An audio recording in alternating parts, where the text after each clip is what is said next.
அஸ்ஸலாமு அலைக்கும் அன்பான மாணவர்களே, பெருக்குத்தொடர் வரிசை பாடத்தில் பயிற்சி 2.7 8வது கணக்கு நம்ம இந்த வீடியோவில் பார்க்க இருக்கிறோம்.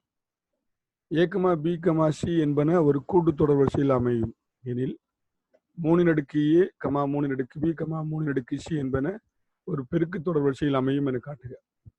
இந்த மூணும் கூட்டுத்தொடர் வரிசையில் அமையுமா அப்படின்னா இந்த மூணும் பெருக்குத்தொடர் வரிசையில் அமையும் என காட்ட சொல்றோம். இது என்ன தொடர் வரிசை? இந்த பகுதியில் உள்ளது இது கூட்டு தொடர் வரிசை ஏபி. இது என்ன தொடர் வரிசைனா ஜிபி பெருக்கு தொடர் வரிசை. அப்போ இந்த கணக்கை ரொம்ப சிம்பிளா செய்யலாம். கூட்டு தொடர் வரிசையில் அமையணும்னா அதற்கான டெஸ்ட் என்ன, அதை செய்யணும்.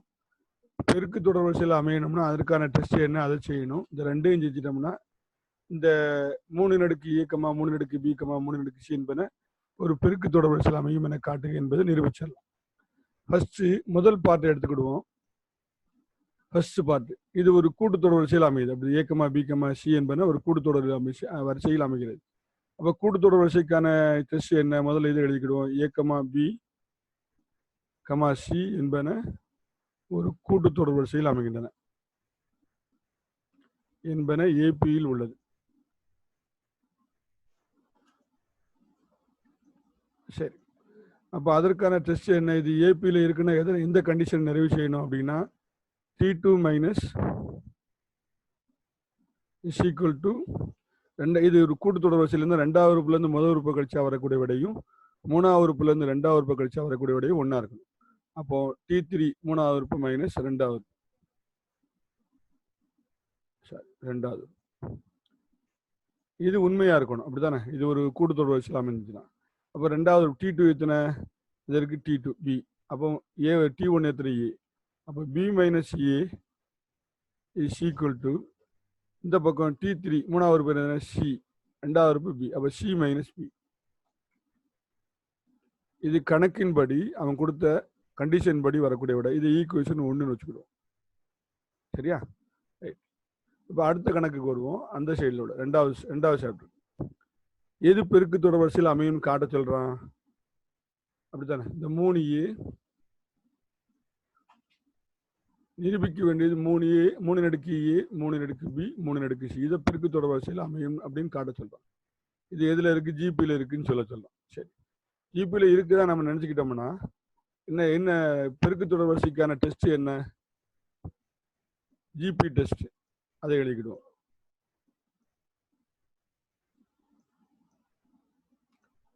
T2 by T1 is equal to T3 by T2. சரியா? அப்போ இங்க பாருங்க, இதுல இது T1 முதல் உறுப்பு, இது ரெண்டாவது உறுப்பு, இது மூணாவது உறுப்பு. அப்போ கண்டிஷன் என்ன அப்படின்னா T2 by T1.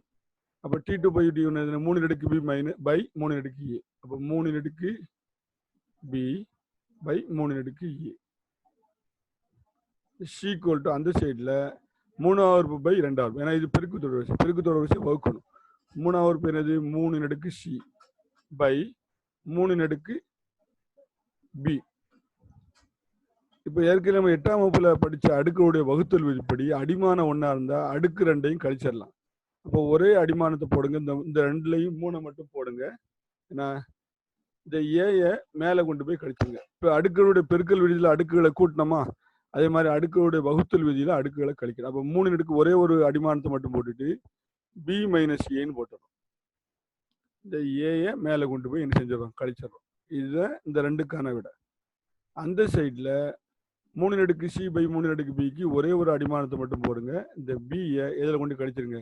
சியில் கொண்டு கழிச்சு. அப்போ 3 நடுக்கு C மைனஸ் B. அப்போ நல்ல கவனிங்க, இது பெருக்கு தொடர் வரிசையில் இருந்தால் இந்த ரெண்டையும் வகுத்த அந்த ஜிபி டெஸ்ட் அதை பாஸ் பண்ணணும். ரெண்டாவது உறுப்பு பை முதல் உறுப்பு பை ஈக்குவல் டு மூணாவது உறுப்பு பை ரெண்டாவது உறுப்பு அப்படி பாஸ் பண்ணணும். ஆனால் இங்கே பாருங்க, இங்கே 3 நடுக்கு B minus A equal to 3 நடுக்கு C மைனஸ் B. ரெண்டு விடையும் ஒன்றா வரணும். இங்கே என்ன இருக்குது? B மைனஸ் A இருக்குது, இங்கே C மைனஸ் B இருக்குது. இப்போ நம்ம என்ன செய்ய போகிறோம்? ரெண்டு விடையும் ஒன்றா வரல. அப்போ இது பெருக்கு தொடர் வரிசை இல்லையா அப்படின்னு சொல்ல முடியுமா? முடியாது. ஒன்றாவது இதில் நம்ம ஏற்கனவே ஒரு கண்டிஷனை கண்டுபிடிச்சி வச்சிருக்கோம் பாருங்க. ஒன்றாவது ஈக்குவேஷனில் B minus A equal to C minus B. இதுக்கு என்ன அர்த்தம்? எங்கெல்லாம் பி மைனஸ் ஏ வருதோ அங்கெல்லாம் அதுக்கு பதிலாக சி மைனஸ் பி போட்டுக்கலாம். இதுக்கு அர்த்தம் அது. இது B minus A equal to C minus பின்னா பி மைனஸ் ஏயோட விட வந்து என்னது சி மைனஸ் பி. அப்போ இந்த இடத்துல நம்ம இந்த ஸ்டெப்பை திருத்திடலாம். இந்த பி மைனஸ் ஏக்கு பதிலாக நம்ம என்ன செய்யலாம், சி மைனஸ் பி போட்டுக்கலாம். அப்போ 3 அடுக்கு அப்புறம் 1லிருந்து அப்படி எழுதிக்கலாம். 1வது சமன்பாட்டிலிருந்து பி மைனஸ் ஏக்கு பதிலாக என்ன போட்டோம், C minus B equal to அந்த பக்கம் என்ன இருக்கு, சி மைனஸ் பி இருக்கா.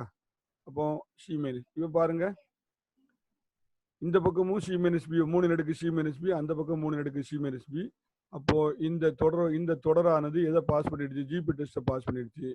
எனவே இது இந்த ஏ கமா பி கமா சி என்பன ஒரு கூட்டுத்தொடர் இருந்தா அந்த 3 அடுக்கு ஏ கமா 3 அடுக்கு பி கமா 3 அடுக்கு சி என்பது ஒரு பெருக்கு தொடர் வரிசையில் அமையும் அப்படின்னு நிரூபிச்சாச்சு. ஏன்னா என்ன காரணம், 2வது உறுப்பு பை முதல் உறுப்பு வரக்கூடிய விடையும் வகுத்தா வரக்கூடிய விடையும் 3வது உறுப்பு பை 2வது உறுப்பு வகுத்தா வரக்கூடிய விடையும் ஒன்னா வந்ததுனால இந்த தொடர் வரிசை என்ன ஒரு ஜிபியில அமையும் என்பது நிரூபிக்கப்பட்டது.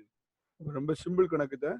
முதல்ல இது கூட்டுத்தொடர் வரிசையில் அமையும்னா அதற்கான டெஸ்ட், அதை ஈக்குவேஷன் வச்சுக்கணும், 1ன்னு வச்சுக்கணும். அடுத்து இது வந்து பெருக்கு தொடர் வரிசையில் அமையணும்னா அதற்கான டெஸ்ட். அதுல இந்த ரெண்டும் ஒன்னா வரல. இங்க என்ன வருது, பி நடுக்கு பி மைனஸ் ஏ வருது, இங்க சி மைனஸ் பி ஒன்னா வரல. அப்ப அதனால முதல் ஈக்குவேஷன்ல இருந்து அந்த B minus A C minus B என்பதை இதுக்கு பதிலாக பிரதியிடும் போது இந்த பக்கம் 3 அடுக்கு சி மைனஸ் பி, அந்த பக்கம் 3 அடுக்கு சி மைனஸ் பி வந்ததுனால இந்த ஜிபி டெஸ்ட் அது பாஸ் பண்ணிடுச்சு. எனவே 3 அடுக்கு ஏ கமா 3 அடுக்கு பி கமா 3 அடுக்கு சி என்பன ஒரு பெருக்கு தொடர் வரிசையில் அமையும். சரிதானா மாணவர்கள், இந்த கணக்கை பார்த்துட்டு உங்க ஹோம்ஒர்க் நோட்டில் பயிற்சி 2.7 8வது கணக்கா செஞ்சுக்கிறேன். அஸ்ஸலாமு அலைக்கும்.